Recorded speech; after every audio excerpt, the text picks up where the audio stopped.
ಹೌದು, ಗ್ರಾಮ ಪಂಚಾಯಿತಿ ಚುನಾವಣೆಗಳು ಶೀಘ್ರದಲ್ಲೇ ನಡೆಯುವ ಸಾಧ್ಯತೆಯಿದೆ. ಸಾಮಾನ್ಯವಾಗಿ ಗ್ರಾಮ ಪಂಚಾಯಿತಿಯ ಅವಧಿ 5 ವರ್ಷ.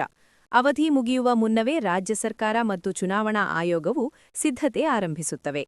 ಏನು ಪರಿಸ್ಥಿತಿ ಇರಬಹುದು?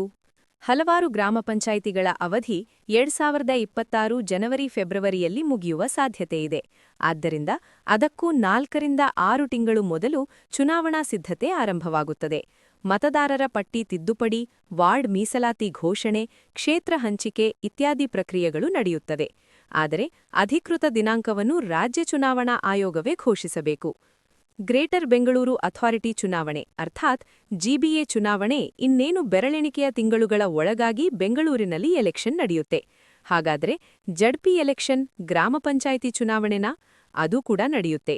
ಕಾನೂನು ಸಚಿವರು ಒಂದು ಹೇಳಿಕೆ ಕೊಡುವುದರ ಮುಖಾಂತರವಾಗಿ ಗ್ರಾಮ ಪಂಚಾಯಿತಿ ಎಲೆಕ್ಷನ್ ಇನ್ನೇನು ಶೀಘ್ರದಲ್ಲೇ ರಾಜ್ಯದಲ್ಲಿ ನಡೆಯುತ್ತೆ ಅನ್ನುವಂತಹ ಚರ್ಚೆಗೂ ಕೂಡ ಅವರ ಹೇಳಿಕೆ ಕಾರಣವಾಗಿದೆ. ಶೀಘ್ರದಲ್ಲೇ ಪಂಚಾಯಿತಿ ಚುನಾವಣೆ, ಸಚಿವ ಸಂಪುಟ ಸಭೆಯಲ್ಲಿ ತೀರ್ಮಾನ.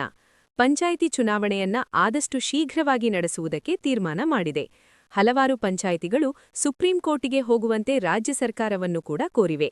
1-2 ದಿನಗಳಲ್ಲಿ ಈ ಬಗ್ಗೆ ತೀರ್ಮಾನ ಮಾಡಲಿದೆ ಎಂದು ಪ್ರವಾಸೋದ್ಯಮ, ಕಾನೂನು ಮತ್ತು ಸಂಸದೀಯ ವ್ಯವಹಾರಗಳ ಸಚಿವ ಎಚ್.ಕೆ. ಪಾಟೀಲ್ ತಿಳಿಸಿದ್ರು. ಸಚಿವ ಸಂಪುಟ ಸಭೆ ನಂತರ ಅವರೊಂದು ಪ್ರೆಸ್ ಮೀಟ್ ಮಾಡಿ ಎಚ್.ಕೆ. ಪಾಟೀಲ್ ಅವರು ಮಹಾತ್ಮ ಗಾಂಧಿ ಗ್ರಾಮೀಣ ಉದ್ಯೋಗ ಖಾತ್ರಿ ಯೋಜನೆಯನ್ನು ಕೇಂದ್ರ ಸರ್ಕಾರ ಹಿಂಪಡೆದಿರುವ ಬಗ್ಗೆ ಸಚಿವ ಸಂಪುಟ ಸಭೆ ಚರ್ಚೆ ನಡೆಸಿದ್ದು, ಇದರ ಬದಲಿಗೆ ತಂದಿರುವ ವಿಬಿಜಿ ರಾಮಜಿ ಯೋಜನೆಯ ಬಗ್ಗೆ ಕಾನೂನಾತ್ಮಕ ಕ್ರಮ ಕೈಗೊಳ್ಳಲು ಸಚಿವ ಸಂಪುಟ ಸಭೆ ತೀರ್ಮಾನಿಸಿದೆ ಎಂದು ಪ್ರವಾಸೋದ್ಯಮ, ಕಾನೂನು ಮತ್ತು ಸಂಸದೀಯ ವ್ಯವಹಾರಗಳ ಸಚಿವ ಸಚಿವ ಎಚ್.ಕೆ. ಪಾಟೀಲ್ ತಿಳಿಸಿದ್ದಾರೆ. ಇನ್ನು ಜನರ ನ್ಯಾಯಾಲಯಕ್ಕೂ ವಿಬಿಜಿ ರಾಮಜಿ ಯೋಜನೆಯು ತೆಗೆದುಕೊಂಡು ಹೋಗಲು ನಿರ್ಣಯಿಸಲಾಗಿದೆ ಎಂದವರು, ಸಂವಿಧಾನದ 73ನೇ ತಿದ್ದುಪಡಿಯಾದ ನಂತರ ದೇಶದಲ್ಲಿ ವಿಕೇಂದ್ರೀಕರಣವಾಗಿದೆ. ಈ ಯೋಜನೆಯಿಂದ ವಿಕೇಂದ್ರೀಕರಣಕ್ಕೆ ಕೊಡಲಿ ಏಟು ಬಿದ್ದಿದೆ. ಗ್ರಾಮೀಣ ಭಾಗದ ಜನರು ಉದ್ಯೋಗದ ಹಕ್ಕನ್ನ ಕಿತ್ತುಕೊಳ್ಳುವ ಕೆಲಸವನ್ನ ವಾಪಸು ಪಡೆಯುವ ಮೂಲಕ ಮಾಡಲಾಗಿದೆ ಎಂದರು. ಈ ಮೂಲಕ ಪಂಚಾಯಿತಿಗಳಲ್ಲಿ ಆಸ್ತಿ ನಿರ್ಮಾಣವಾಗುತ್ತಿದ್ದು, ಈಗ ಕರಾಳ ಕಾನೂನು ತಂದು ಕಾರ್ಮಿಕರು, ಗುತ್ತಿಗೆದಾರರು ಮಾಡಿಸುತ್ತಿರುವ ರಾಷ್ಟ್ರೀಯ ಹೆದ್ದಾರಿ ಕಾಮಗಾರಿಗಳಲ್ಲಿ ಕೆಲಸ ಮಾಡಬೇಕಿದೆ. ಕೂಲಿಕಾರರ ಹಿತ ಕಾಪಾಡುವ ಆಸಕ್ತಿಯನ್ನ ಕೇಂದ್ರ ಸರ್ಕಾರ ತೋರಿಸ್ತಾ ಇಲ್ಲ, ಬದಲಿಗೆ ಉದ್ಯೋಗದ ಹಕ್ಕನ್ನ ಕಿತ್ತುಕೊಂಡಿದೆ.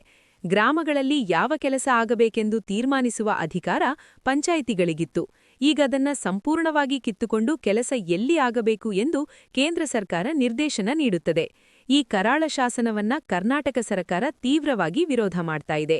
ರಾಜಕೀಯವಾಗಿ, ಕಾನೂನಾತ್ಮಕವಾಗಿ ಹಾಗೂ ಜನರ ನ್ಯಾಯಾಲಯದಲ್ಲಿ ಹೋರಾಟ ಮಾಡುವುದಾಗಿ ತಿಳಿಸಿದ್ದಾರೆ. ಇನ್ನು ಮೇಲ್ನೋಟಕ್ಕೆ 125 ದಿನ ಕೆಲಸ ನೀಡುವುದು ಎಂದಿದ್ದರು. ನಿರ್ದಿಷ್ಟವಾಗಿ ಆಗುವಂತಿಲ್ಲ. ಇದಕ್ಕೆ ಹಣವೆಲ್ಲಿದೆ? 40% ಅನುದಾನವನ್ನ ರಾಜ್ಯ ಸರ್ಕಾರ ಭರಿಸಬೇಕಿದೆ. ಭಾರೀ ಪ್ರಮಾಣದ ಆರ್ಥಿಕ ಹೊರೆ ಬೀಳುವಂತಿದ್ದರೆ ಸಂಬಂಧಪಟ್ಟ ರಾಜ್ಯಗಳೊಂದಿಗೆ ಚರ್ಚೆ ಮಾಡಬೇಕು. ಆದ್ರೆ ಹಾಗೆ ಆಗಿಲ್ಲ. 15ನೇ ಹಣಕಾಸು ಆಯೋಗದ ಶಿಫಾರಸುಗಳು ಅನುಷ್ಠಾನಕ್ಕೆ ಬಂದ ನಂತರ ಇದನ್ನ ಹೊಸದಾಗಿ ಸೇರ್ಪಡೆ ಮಾಡಲಾಗಿದೆ ಎಂದಿದ್ದಾರೆ. ಇನ್ನು 2 ದಿನ ವಿಶೇಷ ಅಧಿವೇಶನ. ಮಹಾತ್ಮ ಗಾಂಧಿ ರಾಷ್ಟ್ರೀಯ ಗ್ರಾಮೀಣ ಉದ್ಯೋಗ ಖಾತ್ರಿ ಯೋಜನೆ ಮತ್ತೆ ಜಾರಿಗೆ ಬರುವಂತೆ ಒತ್ತಾಯಿಸಿ ನಿರ್ಣಯ ಅಂಗೀಕರಿಸಲು ಶೀಘ್ರವೇ ವಿಧಾನಮಂಡಲದ ವಿಶೇಷ ಅಧಿವೇಶನ ಕರೆಯಲಾಗುವುದು ಎಂದು ಮುಖ್ಯಮಂತ್ರಿ ಸಿದ್ದರಾಮಯ್ಯನವರು ಕೂಡ ಹೇಳಿದ್ರು. ಇದು ಬಿಜೆಪಿಯವರ ಹುನ್ನಾರ. ಮನ್ಮೋಹನ್ ಸಿಂಗ್ ಅವರು ಪ್ರಧಾನಿಯಾಗಿದ್ದಾಗ ಮಹಾತ್ಮ ಗಾಂಧಿ ರಾಷ್ಟ್ರೀಯ ಗ್ರಾಮೀಣ ಉದ್ಯೋಗ ಖಾತ್ರಿ ಯೋಜನೆ ಜಾರಿಗೆ ಬಂತು. ಇದು ಗ್ರಾಮೀಣ ಪ್ರದೇಶದಲ್ಲಿ ಉದ್ಯೋಗ ಸೃಷ್ಟಿಸುವ ಯೋಜನೆ. ಇನ್ನು ದಲಿತರು, ಮಹಿಳೆಯರು, ರೈತರಿಗೆ ಉದ್ಯೋಗ ಒದಗಿಸುವುದು ಯೋಜನೆಯ ಉದ್ದೇಶ. ವರ್ಷದಲ್ಲಿ 100 ದಿನ ಉದ್ಯೋಗಾವಕಾಶ ಈ ಯೋಜನೆಯಲ್ಲಿ ಸಿಗುತ್ತಿತ್ತು. ಈ ಉದ್ಯೋಗವನ್ನೇ ಕಸಿಯುವ ಕೆಲಸಕ್ಕೆ ಕೇಂದ್ರ ಸರ್ಕಾರ ಕೈಹಾಕಿದೆ. ಉದ್ಯೋಗದ ಹಕ್ಕು ಇಲ್ಲವಾಗಿಸಿದೆ. ಮಹಾತ್ಮ ಗಾಂಧಿಯವರ ಹೆಸರು ತೆಗೆದು ಗೊಂದಲ ಸೃಷ್ಟಿ ಮಾಡುವ ಹುನ್ನಾರ ಇದಾಗಿದೆ. ಈ ಮೂಲಕ ಮತ್ತೆ ಗಾಂಧಿಯವರನ್ನು ಕೊಲೆ ಮಾಡಲಾಗಿದೆ. ಇದು ಸಂಘ ಪರಿವಾರದವರು ಹೇಳಿಕೊಟ್ಟಿರುವ ಪಾಠ. 28 ಕೋಟಿ ದಲಿತರಿಗೆ ಇದರಿಂದ ಅನ್ಯಾಯವಾಗಿದೆ. ನಮ್ಮ ಹೋರಾಟ ತೀವ್ರವಾಗಿರಬೇಕು. ಬಡವರ ಉದ್ಯೋಗದ ಹಕ್ಕು ಕಸಿದುಕೊಂಡವರಿಗೆ ಪಾಠ ಕಲಿಸಬೇಕು. ಬಡವರು ಆರ್ಥಿಕವಾಗಿ ಸಬಲರಾಗುವುದನ್ನ ಸಂಘ ಪರಿವಾರ ಸಹಿಸುವುದಿಲ್ಲ. ಮನ್ರೇಗಾ ಕಾಯ್ದೆ ಮತ್ತೆ ಜಾರಿಯಾಗುವ ರೀತಿ ಜನಾಂದೋಲನ ನಡೆಯಬೇಕು. ಪ್ರತಿ ಗ್ರಾಮ ಪಂಚಾಯಿತಿ ಸದಸ್ಯ ನರೇಗಾದಲ್ಲಿ ಕೆಲಸ ಮಾಡುತ್ತಿರುವವರನ್ನು ತಲುಪಬೇಕು.